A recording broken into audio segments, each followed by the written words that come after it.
A graça e a paz do Senhor Jesus Cristo a todos. Quero começar esse vídeo com uma pergunta. O que é adoração? O que é a verdadeira adoração? Você sabia que vemos no Novo Testamento dois tipos de adoração? E Jesus diz que ambos estão errados. Vamos entender? Em uma conversa com a mulher samaritana no poço de Jacó, que ficava numa cidade de Samaria chamada Sicar, a mulher samaritana, vendo que Jesus sabia detalhes da sua vida, que talvez só ela soubesse, disse: Senhor, vejo que és profeta.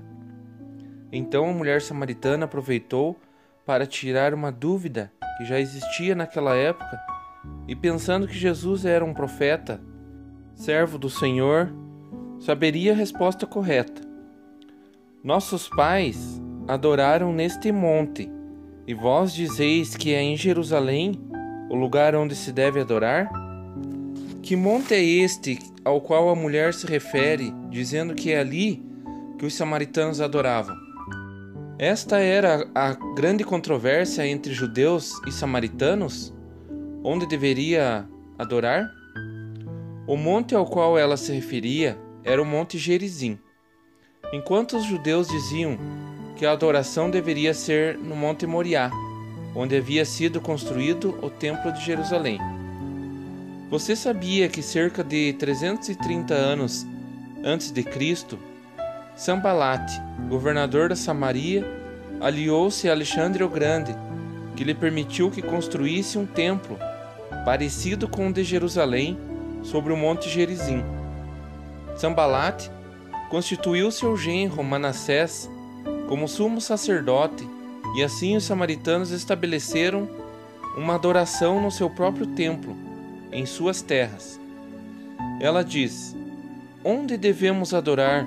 No nosso templo em Samaria ou no templo judeu em Jerusalém? Então Jesus responde: mulher, crê-me que a hora vem em que nem neste monte e nem em Jerusalém adorareis ao Pai. Vós adorais o que não sabeis, nós adoramos o que sabemos, porque a salvação vem dos judeus.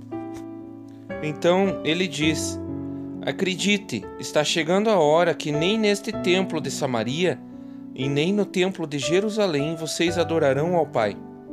Ele ainda diz: vocês estão adorando a quem?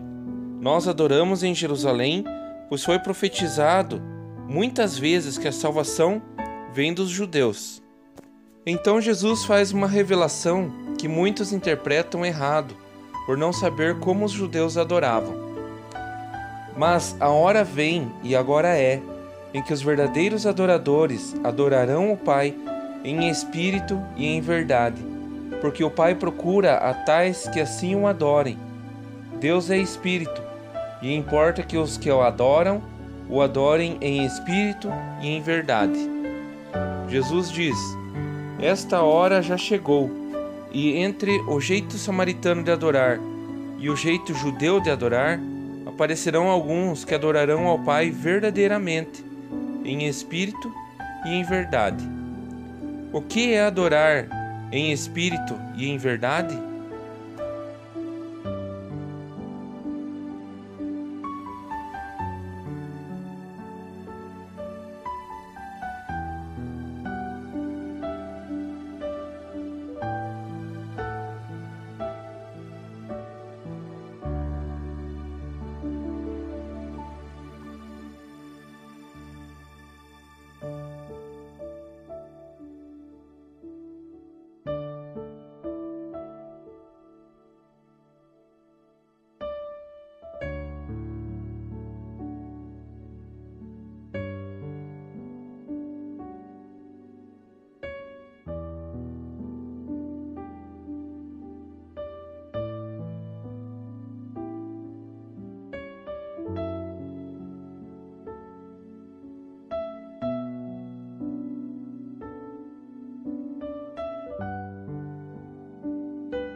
Veja só, adoração, do grego proskúnio, se traduz inclinação, prostração, no sentido de beijar a mão de uma autoridade.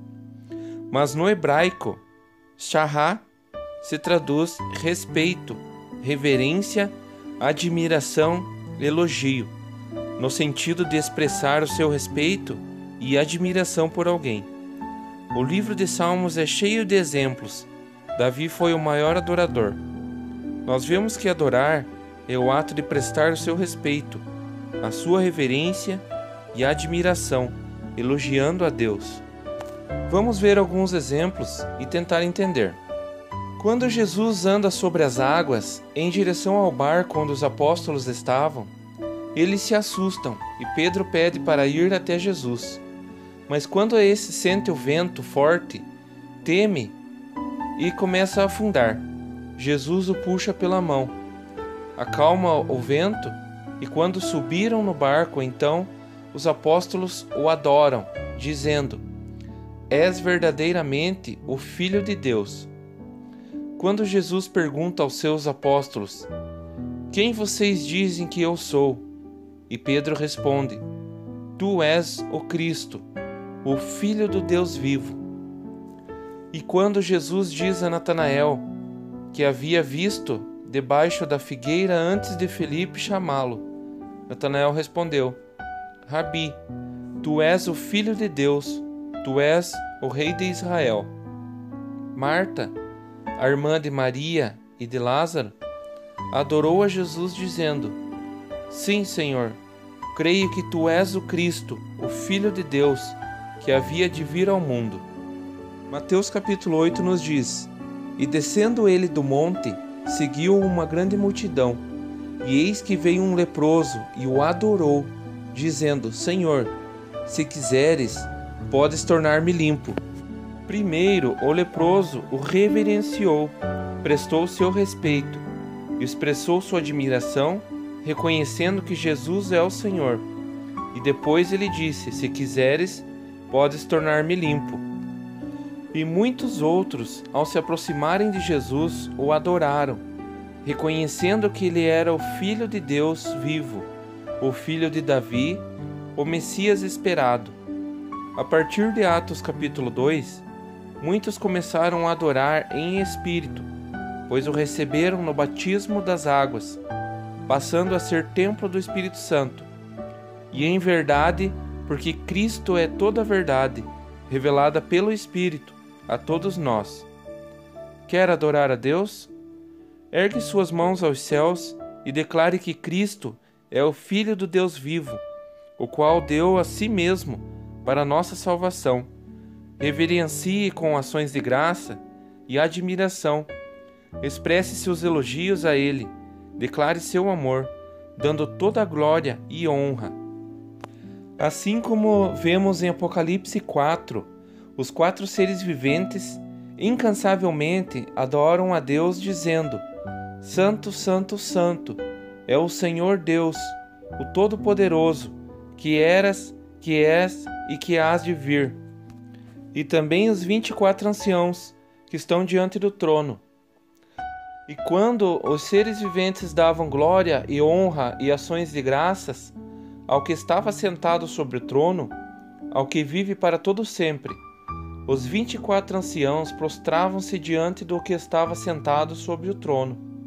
Adoravam o que vive para todo sempre e lançavam as suas coroas diante do trono, dizendo: Digno és, Senhor, de receber glória e honra e poder, porque tu criastes todas as coisas, e por tua vontade são e foram criadas.